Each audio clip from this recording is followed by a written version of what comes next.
অন্তর্বর্তী সরকারের মেয়াদ 2 থেকে 3 বছর হওয়া উচিত বলে মনে করেন পত্রিকার সম্পাদকরা। মঙ্গলবার রাষ্ট্রীয় অতিথি ভবন যমুনায় প্রধান উপদেষ্টা ডক্টর মোহাম্মদ ইউনূসের সঙ্গে বৈঠকে নিজেদের মতামত তুলে ধরেন তারা।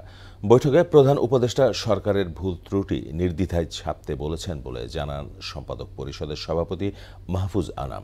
এদিকে সংযুক্ত আরব আমিরাতের ফেডারেল আদালতে দোষী সাব্যস্ত 57 বাংলাদেশিকে ক্ষমা করেছেন দেশটির রাষ্ট্রপতি মোহাম্মদ বিন জায়েদ আল নাহিয়ান। আরও জানাচ্ছেন কাজী পাপ্পু।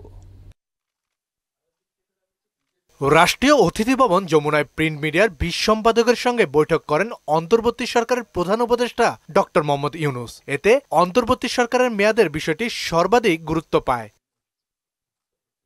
বৈঠকের সম্পাদকরা অন্তর্বর্তী সরকারের মেয়াদ 2 থেকে 3 বছর হওয়া উচিত বলে মত দিয়েছেন। এই সরকারের এজেন্ডা কি, সেই অনুপাতে সময় জাতি কি চায়, কয় বছর হতে পারে, 2, 3, 5, এটা নিয়ে ওনার কোনো নিজস্ব কোনো চিন্তা নাই। উনি চান জনতার চিন্তাটা জানতে। বৈঠকে সম্পাদকরা অন্তর্বর্তী সরকারের পাশে থাকার প্রতিশ্রুতি দিয়ে সাংবাদিকতা বিরোধী সমস্ত কালাকানুন বাতিলের দাবি করেন। সাংবাদিকদের নিশ্চয়তা এবং সাংবাদিকদের ব্যাপারে যে এরকম যত্রতত্র খুনের মামলা হচ্ছে, এটা যেন বন্ধ হয় এবং এই ব্যাপারে সরকার যেন সুস্পষ্ট একটা অবস্থান নেন।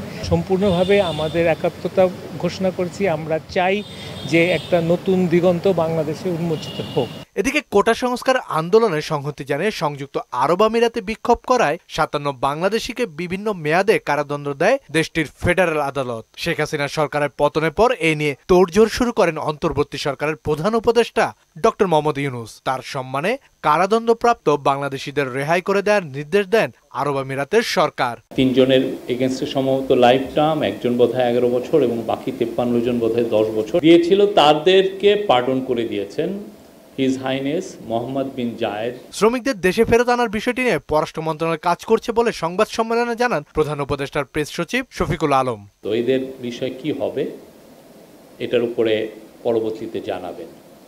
সম্ভবত হয়তো বা ওনারা ফিরে আসবেন বাংলাদেশে। কাজী পাপ্পু, মোহনা সংবাদ, ঢাকা। সুদবিহীন ব্যাংকিংয়ে আত্মশুদ্ধির পথ এনআরবিসি ব্যাংকের ইসলামিক ব্যাংকিং আল আমিন।